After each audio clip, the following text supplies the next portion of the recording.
Hello, everyone. Welcome to the Healthy Workplace Podcast. I'm Dr. Williams, the host of the Healthy Workplace Podcast. Thought I'd do something a little different for this episode because we're going to talk about bullying in the workplace. So I wanted to tell you a quick story of what happened or what I witnessed when I was a kid, 16 years old, working at McDonald's. Now, during this time, McDonald's would hire us teenagers during the summer to, make extra money, put a little money in our pocket. My dad bought me an 89 Mustang, so I had to work to put gas in it and soup it up however I wanted. McDonald's also had a program where they hired senior citizens who were home alone, not doing anything, lonely. And so they would hire the seniors under this program for them to come to a McDonald's establishment and work like a regular employee. Their only job was to pour coffee and talk to the customers for the morning shift. So maybe like a couple hours at most, they would talk to the customers and refill their coffee. We had a lady in there. Her name was Miss Martha. I cannot remember her last name. However, Miss Martha was the kindest, most sweetest person in the world, truly heaven sent. Just think about the love you have for your grandmother. And that's how Miss Martha was to us kids. She would tell us stories about when she was a teenager, skipping class, falling in love with a soldier from World War II, eventually marrying him, eloping because her parents didn't want her to get married at a young age, but they did anyway. So Miss Martha was about 70 years old when I started working there. So this program was going on for a while. And as McDonald's hired us for the summer, most of us that worked there in the morning were from the military base. This was in Quantico, Virginia. And so my dad was a Marine there. So most of the students that worked at that McDonald's came from that school, the Marine base. We had some from the outside base or the outside in the local community. I think one of the schools was Potomac. I can't remember the other ones, but there were some rowdy teenagers in there as well. We weren't perfect, but, the other schools, they had some rowdy teenagers that worked there as well. So one day, Miss Martha came to work, like always, and talking to the customers, refilling their coffee, saying hello to everybody. She just made the whole work experience enjoyable because it was like grandma working with us. So one morning, I had the morning shift because I came in during the morning, and Miss Martha went to go refill some coffee, and she asked one of the kids, the teenagers, it was an older kid. I think he was maybe 17. I was 16 at the time. He could have been 18. She just simply asked him, could you make another pot of coffee because the morning shift is about to pick up? So she wanted to have extra pots of coffee made, right? It's fair, right? This young man starts cursing at Miss Martha. I mean, it was so loud. It was like everything stopped in the restaurant. I mean, belittling her, towering above her. I don't know if he was having a bad day or what, but it was a shock to everybody. It got so bad that some of us had to pull him away from her because he was in a threatening manner. Imagine someone like a 6'3" teenager towering over your sweet little grandma, cursing at her in a threatening manner. So we had to basically get him away from her. And what happened after that? Miss Martha was shocked. She was trembling with fear, tears in her eyes because of what just happened to her. And I'm going to talk about this later once I start the main show about upwards bullying. And this is when someone of a lower status bullies the person of a higher status, or in its most commonly like a assistant or a teacher bullying the principal of the school, something like that. But Miss Martha she couldn't speak. She was trembling, like I said. Everyone in the lounge was coming up to the front to talk to her, see if she's okay. And the manager at the time, she just fired the kid right there on the spot. She was like, just clock out. No, she didn't have him clock out. She just told him to leave. Just go. Miss Martha I mean, I'm getting upset now because because I'm starting to remember that, the pain in her eyes of what just happened to her. Because after her telling us all these stories about herself, her love life, with falling in love with this man, and we wanted to protect Miss Martha.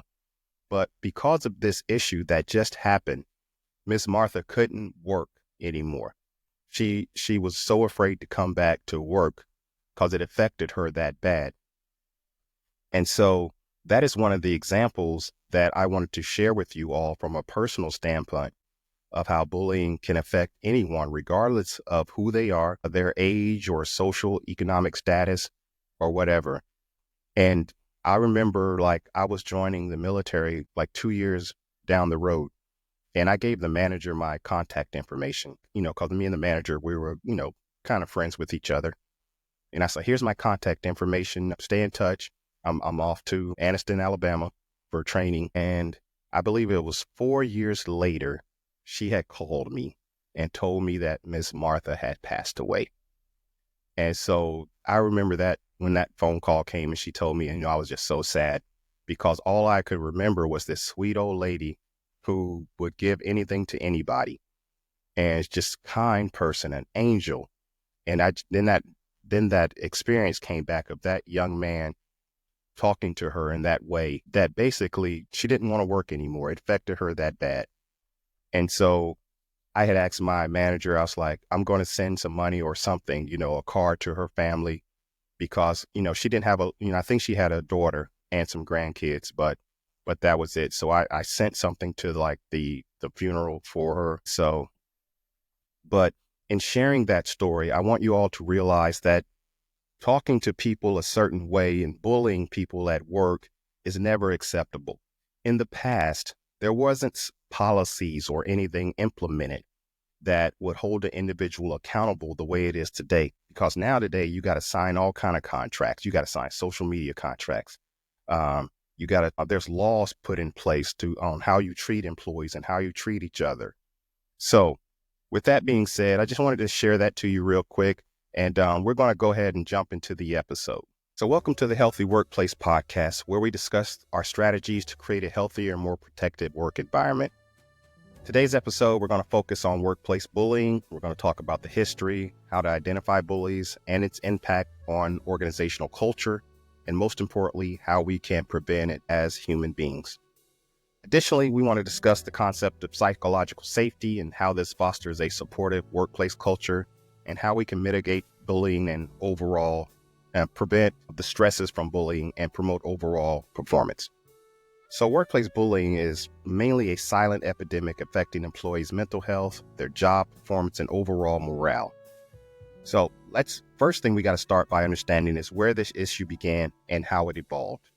So workplace bullying isn't a new phenomenon. It's existed as long as workplace themselves. We tend to think about it only happens in elementary school bullying. But in the late or the early 20th century, industries were structured hierarchically, leading to power imbalances that allow for unchecked mistreatment. In the 90s, there was an individual by the name of Heinz Lehmann who studied bullying in Swedish workplaces.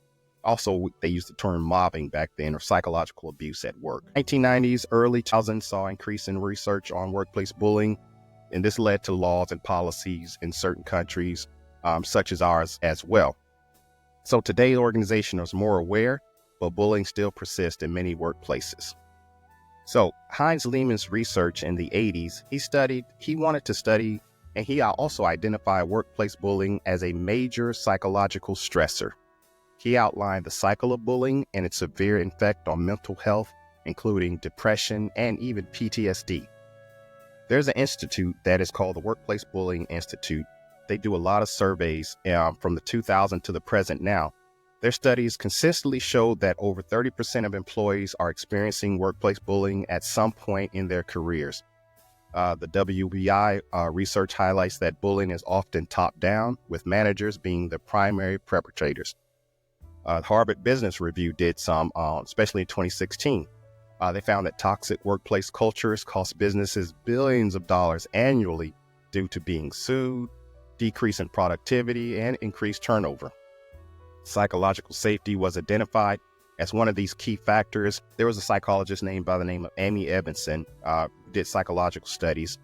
Her research emphasized that organizations with a strong psychological safety, they experience higher engagement and less workplace bullying. Teams with psychological safety are more likely to report mistakes and resolve conflicts constructively.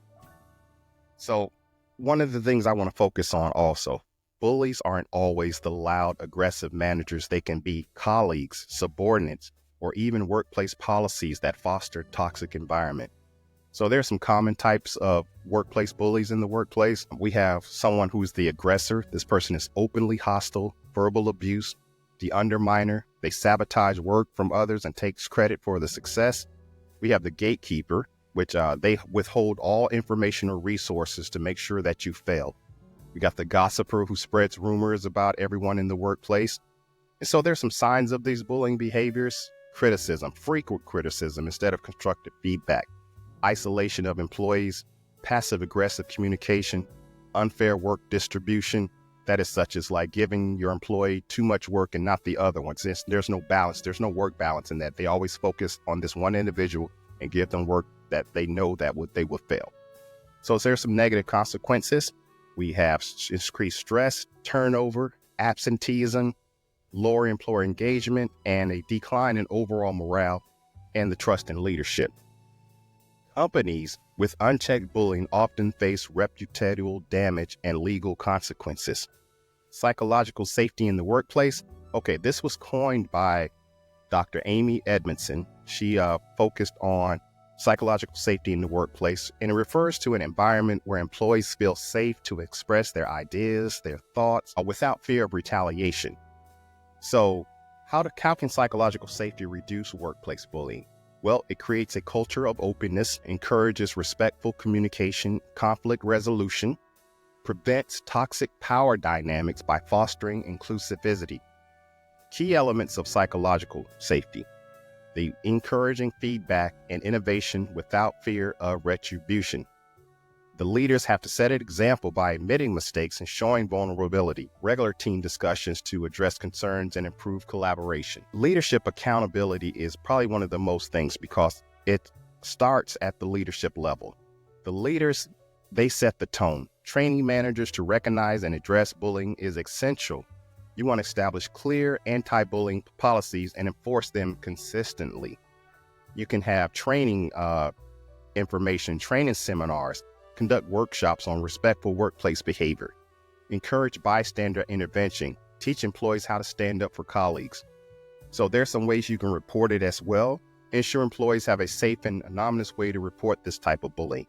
Create an independent review process for complaints, foster creative, positive culture, encourage open communication and feedback. And also you want to recognize and reward positive workplace behaviors. So regular assessments of workplace climates through surveys as well. So workplace bullying is preventable with the right strategies in place. These organizations, they have to prioritize a healthy workplace. They tend to see a higher engagement and low turnover when they have psychological safety in their policies and those strategies that I just mentioned as well. So if you are experiencing workplace bullying, don't stay silent. Seek support from someone that you trust. Sometimes it could be your employees or your subordinates, someone at work that you can trust. So with that being said, we need to focus on prevention, strategies, and concerns of how this bullying epidemic comes about. My research, when I wrote my dissertation, was the relationship between workplace bullying and burnout among teachers in higher education, mainly because of stories from my relatives who are in academia and working in K through 12. They told me all about the bullying they received at work, especially as women. I have a lot of female cousins who are teachers, and my aunt did like 30 years K through 12. And she used to tell me stories about issues that she had at work where she was treated unfairly based on her gender, her race. And so when she was telling me these stories, while I was in like my master's at the time, I knew when I did the doctorate, I wanted to focus on workplace bullying.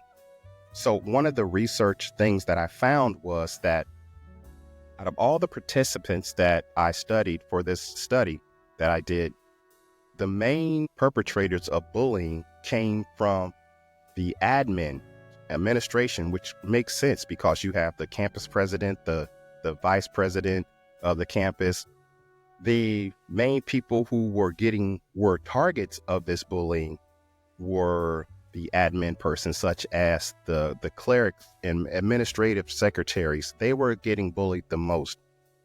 The professors, on the other hand, when I wanted to look at upwards bullying, I wanted to see if anyone in academia who was getting bullied as well. So what I found was that there was not a lot of evidence to show during the study that upwards bullying was happening in the universities for this study. However, lateral bullying was happening. This is when two subordinates or two people of equal rank or status in a workplace bully each other. So, with that being said, I wanted to end this on a note where if you are a victim of bullying, please do not stay silent. Speak out. If you witness this happening in your workplace, speak out. Most individuals don't want to speak out because they fear retaliation. They don't have a psychological safe workplace. But that is something that we all have to work together towards. So speak out for each other, help each other, treat each other with kindness, and together we will make this phenomenon go away. I want to thank you all for joining me today. I'm Dr. Williams, the host of the Healthy Workplace podcast. Take care, and I will see you next week.